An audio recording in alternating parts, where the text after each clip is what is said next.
NASA says right now is a wonderful, important opportunity to zero in on the world Venus. This follows the new openness of possible life on the world. In the event that you somehow end up researching NASA's records from the 1960s, you'd see the Space Association calling Venus a planet of judgment.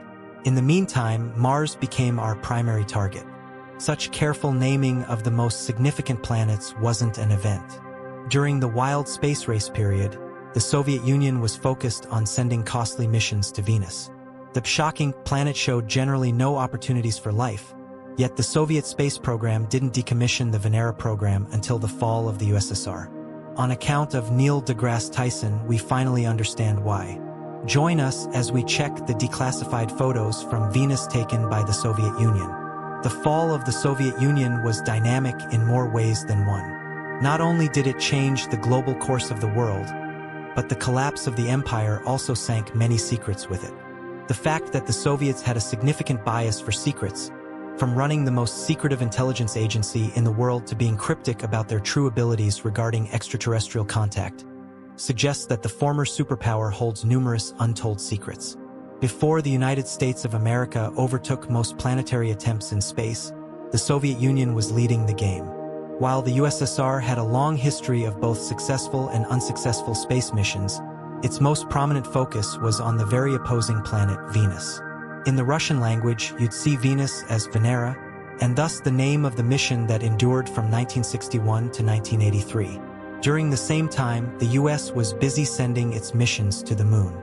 So, in a way, the Soviets decided to use their resources elsewhere. We can't say that the entire obsession with the second planet from our sun is odd. Did the Soviets desire to use the planet's surface as a feasible and uniquely prepared power establishment? Or were they maybe looking to colonize the planet after searching for any forms of life up there? It's really difficult to say why the Soviets focused on the terrible planet, since they conducted these missions during the Cold War. They weren't entirely open about their objectives. In truth, all we know about the Venusian missions relies on declassified and unarchived information. Yet, after so much, it's hard to pinpoint what the Soviets were looking for and if they ever uncovered the secrets of Venus.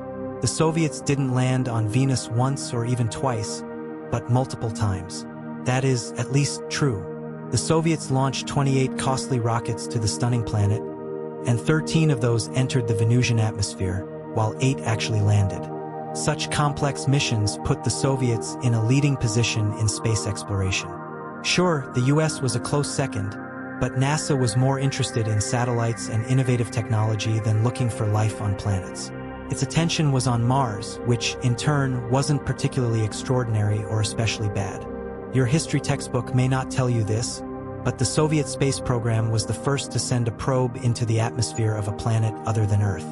It also had another set of firsts on its record. The USSR became the first state to achieve a soft landing on another planet, bringing back pictures and sounds from the surface of that planet. In fact, the Soviets had their own one small step for man, one giant leap for mankind moment well before the US. So why do we rarely hear about such achievements? Recall what we said about the Soviet tendency to keep secrets. That's just one of many reasons for the oversight of the Soviet space program. Back in 1992, the prominent organization was decommissioned in the aftermath of the USSR, and the agency had to be revived under a new Russian identity, Roscosmos. A lot of its original records were either lost or destroyed. This is precisely why we don't have a clear answer for why the Soviets launched 28 rockets into the Venusian atmosphere. Still, we can make the most reasonable speculation. Perhaps the Soviet decision to explore Venus was more about cost-effectiveness than anything else. It isn't to say that the space program wasn't aware of the planet's true potential. They were looking for functional water, levels of sunlight radiation, and the general characteristics of the planet. Without a series of these space missions, it would have been incredibly challenging to assess Venus' high temperatures and thick atmosphere. Today, many astronomers don't believe that the hostile planet could support life. The temperatures up there are high enough to melt lead, and water is scarce. Moreover, due to its dense air, the atmospheric pressure on Venus is typically about 90 times that of Earth.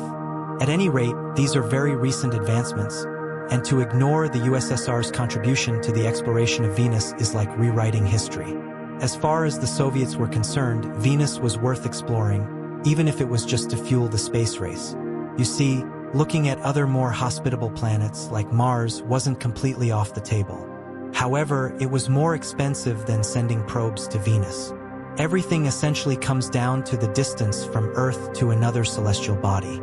On average, the hostile planet is only 40 million kilometers away from our home, while Mars is on average 250 million kilometers away. Such vast differences in distance result in huge differences in cost. Moreover, if the US wasn't the world's largest economy, it couldn't have explored Mars as easily. Other reports suggest that Soviet missions were dangerous and had significant technical gaps. Clearly, the spacecraft weren't equipped to cover vast distances. Additionally, the agency had a poor history of losing contact with its rockets. So, it makes sense why the Soviet space program chose a more sensible and closer mission that would yield results. However, if we don't consider the space race in this context, the story of the Venera missions would be incomplete. The US wasn't even on the space map when the Soviet program launched the first artificial satellite, Sputnik 1, in 1957. This move kicked off the space race and maintained its momentum. At any rate, what's truly fascinating is the reason why the US focused on the Moon instead of Venus. NASA had a series of failures with its Venus missions during the 1960s, and as a result, the US Space Agency hit a deadlock known as the Venus Curse. Each time they launched a probe into the Venusian atmosphere, it turned out poorly. This was precisely when the Soviet Union saw an opportunity to benefit from NASA's failures.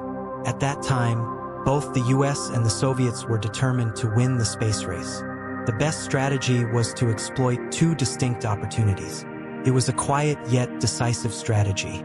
The Soviet space program seized Earth's sister planet as the most important accomplishment in the space race, achieving something its major rival had neglected to do.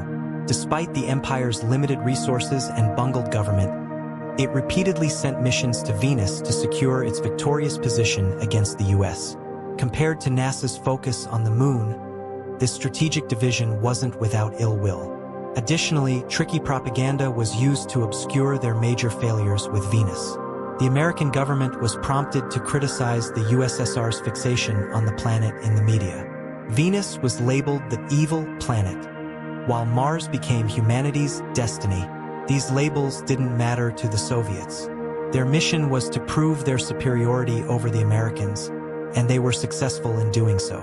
The Venera missions are almost forgotten in modern history. However, despite their early setbacks, those missions were exceptionally refined, advanced, and ambitious. Indeed, at the start of the space age, the Venera missions led the way. Looking back to the 1950s, the Soviets began experimenting with the design and technical details of the probes. For the next 30 years, they continued to build and launch interplanetary spacecraft as part of the Venera program. Since the program was running alongside a very turbulent Cold War, the Soviets focused on improving their assets. Fortunately for them, the early years of the conflict gave them more resources than the US, which turned out to be exceptionally valuable. It allowed them to build larger rockets designed to break through high altitudes and cover significant distances. The Soviets rushed to experiment with both manned and unmanned rockets, while the Soviet intellectual community was working on a series of computations and evaluations to create accurate trajectories for the Venus missions. Behind the scenes, their Mars programs were also running. For the Soviet space program, nothing was more important than developing advanced instrumentation for these probes. This led to the greatest breakthroughs in the history of space exploration. In 1966, the Soviet Union launched Venera 3, making it the first artificial probe to enter the atmosphere of Venus and successfully land on the planet's surface. This milestone intensified the competition between the two superpowers. Unlike the American missions, which were plagued by failures and gridlocks, the Soviet program continued to make progress. Despite their advancements, the USSR managed to send successful probes into the Venusian atmosphere. The key issue with this approach was limited design capacity. The Soviets quickly overcame their design issues and launched the most advanced probes of the Venera program during the 1970s. Their pioneering efforts allowed them to achieve the first simultaneous launches of Venera 4 and Venera 5. According to most historians, This was the most exciting decade in the history of space exploration. Undoubtedly, the US attempted to develop similar launch designs, so why did the Soviet agency choose concurrent launches into Venus? To understand this, you need to realize that interplanetary travel requires advanced instrumentation to gather the highest level of data and evidence. The probe was initially launched to study the planet's surface, and that was exactly what happened with Venera 4. Since the launch went smoothly, the probe entered Venus' atmosphere successfully. The Soviet program continued with Venera 5, but this wasn't simply a repeat of the first launch. The second probe was specifically designed to gather detailed data about the planet. Ultimately, the Soviets wanted to survive the obstacles of temperature, atmospheric pressure, and radiation on Venus. They didn't have to wait too long for their answers. By the mid-1970s, the Soviet program was entering the most advanced phase of the Venera missions. Everything the USSR had done up to that point was about innovation and development. It was about ensuring that their plans and advancements were more sophisticated. It was also about perfecting the techniques and mechanics of interplanetary travel. For the second decade of the Venera missions, the Soviet Union intended to conduct exploratory missions. The most remarkable and exciting launch of this period was Venera 7. As the 11th Soviet probe entered Venus' atmosphere, it became the first spacecraft to send back data from another planet. By this point, the planet's high temperatures, density, and surface pressures were already noted. The Soviets were attempting to record Venusian sounds. The next major achievement for the program came in the mid-1980s. Venera 13 surpassed all previous interplanetary missions in terms of complexity. This spacecraft was the first to capture panoramic pictures of Venus' surface. At the same time, the Soviet program launched Venera 14 to gather similar information about the planet's surface. As the Soviet Union was perhaps the first country to recognize Venus, the Russian space agency has revived its ambitions for Venus missions. Venera is an upcoming joint mission between Roscosmos and NASA to investigate the climate and surface of Venus. The name Venera represents Venus in Russian. It's expected to launch in the late 2020s or early 2030s and plans to study the planet's atmosphere, geological history, and search for signs of any current or past habitability. The spacecraft will include an orbiter, a lander, and possibly an inflatable to study the planet's atmosphere in detail.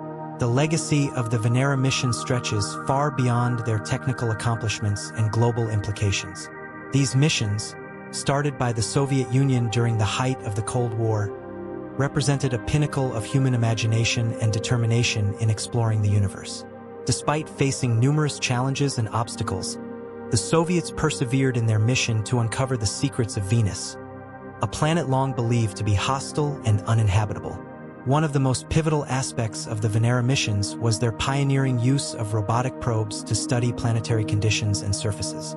These missions paved the way for future exploration beyond Earth's sphere and laid the foundation for our understanding of planetary science. The data gathered by the Venera spacecraft provided important insights into Venus' extreme environment, including its searing temperatures, crushing atmospheric pressure, and toxic atmosphere dominated by carbon dioxide. Moreover, the technological advancements achieved through the Venera program had broader implications for space exploration, including the development of heat-resistant materials, reliable communication systems, and dependable landing techniques. These accomplishments contributed to subsequent missions to other planets like Mars and beyond. The lessons learned from the Venera missions continue to inform spacecraft design and operational strategies in contemporary space exploration endeavors. Beyond their scientific and technological importance, the Venera missions also had significant social and political ramifications during the space race era. These missions symbolized the rivalry between superpowers for dominance in space exploration. For the Soviet Union, succeeding with the Venera missions was not just about scientific discovery but also about demonstrating technological prowess and ideological superiority over the US. The global community closely observed each Venera mission, recognizing their importance in expanding humanity's understanding of the solar system. The successful soft landing of Venera 7 on Venus in 1970 marked a significant achievement as the first spacecraft to transmit data from another planet's surface. This accomplishment highlighted the Soviet Union's ability to overcome the enormous challenges posed by Venus' harsh conditions. In addition to scientific instruments, the Venera spacecraft carried cameras that captured the first close-up images of Venus' surface. These images revealed a rugged landscape dominated by rocky plains and volcanic features, providing scientists with crucial geological insights into the planet's history and evolution.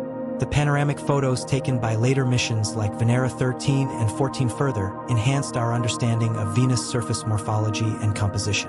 Despite their successes, the Venera missions also faced their share of failures and challenges. Some missions either failed to reach Venus or experienced technical breakdowns that prevented them from transmitting data back to Earth.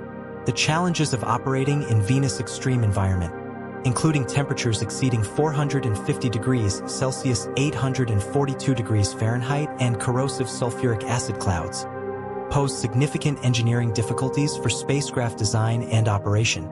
Nonetheless, the determination and dedication of Soviet scientists and engineers involved in the Venera program paved the way for future missions to Venus and other celestial bodies. The legacy of the Venera missions continues in the ongoing exploration of Venus by space agencies worldwide, including NASA's upcoming Venus mission in collaboration with Roscosmos. Looking ahead, the Venera mission aims to build on the achievements of its predecessors by sending advanced instruments to study Venus' atmosphere, surface geology, and potential signs of past or present habitability. The mission represents a collaborative effort to unravel the remaining mysteries of Earth's closest planetary neighbor and expand our understanding of the conditions that could support life beyond our own planet.